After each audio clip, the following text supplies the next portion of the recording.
Eto na nga pala yung vlog ng unang laro namin sa SBC League Season 6. Ilang buwan na nga rin pala yung nakalipas mula nang matapos ang huling season. At sa loob nga ng ilang buwan na yon ay napakaraming mga nangyari. Isa na nga doon ay ang pagkaubos ng mga players ng day shift team. Mabuti na lang sa season na to ay pwede ang mga former players. Kaya samahan nyo na naman kami sa unang vlog namin sa season na to. At dahil nga panggabi na ako kaya kailangan ko munang magtrabaho bago pumunta sa may liga. Kinabukasan nga pala ng umaga yung liga kaya mapapalaban sa puyatan yung katawan ko. Pagkatapos nga ng shift ko sa umaga ay hindi agad ako dumiretso sa may court. Tumambay nga pala muna ako rito sa may office dahil hinintay ko na si Bot Luis. At dahil nga hindi agad ako umalis kaya naabutan pa ako ng mga morning shift kagaya na lang neto ni Asmal. At sa wakas nga after ng ilang oras ng paghihintay ay natapos na rin yung shift ni Luis. Kaya nag-bounce na nga agad kami at dumiretso na kami rito sa may parking lot ng sabay.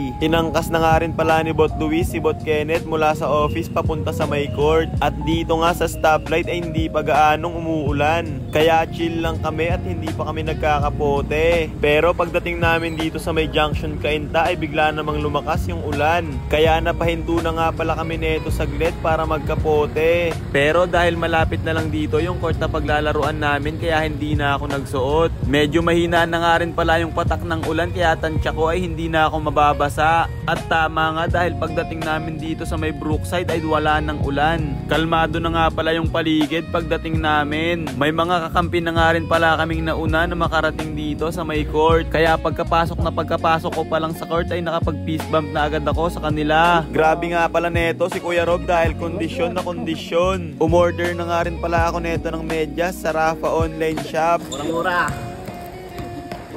At syempre hindi na namin pinatagal kaya nagbihis na rin agad kami pagdating. At ito nga pala yung itsura ng jersey na pinagawa namin sa Kalos PH ngayong season. Ace, napakaangas, para akong hanger sa size na napili ko. Dito nga ay natatawa pa ako sa warm up ni Kuya Robby. Para nga pala siyang sumasayaw ng Pamela 1, spaghetti pababa at pataas. Grabe, warm up pa lang, kondisyon na si Kuya Robby. Hindi pa nagsisimula yung laro pero alam mo na parang wala siyang gagawing matino sa loob ng court. Habang nagwa-warm up nga si Kuya Robby ay tamang shooting naman si Bot Luis.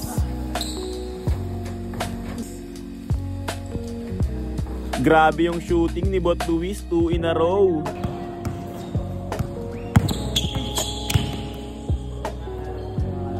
Nagpa-video na nga rin ako neto para kunyari malakas din ako sa loob ng court. O diba parang ewan lang. Maya-maya nga lang din ay dumating na yung napakalakas naming team captain na si Bot JC. At dahil nga maaga kaming nakarating dito sa may court kaya nasulit namin yung pagwa-warm up. Hanggang sa dumating na nga pala yung oras na magi-start na yung laro. Kaya nag-huddle na nga muna kami saglit dahil hangad namin ang unang panalo sa unang laro namin.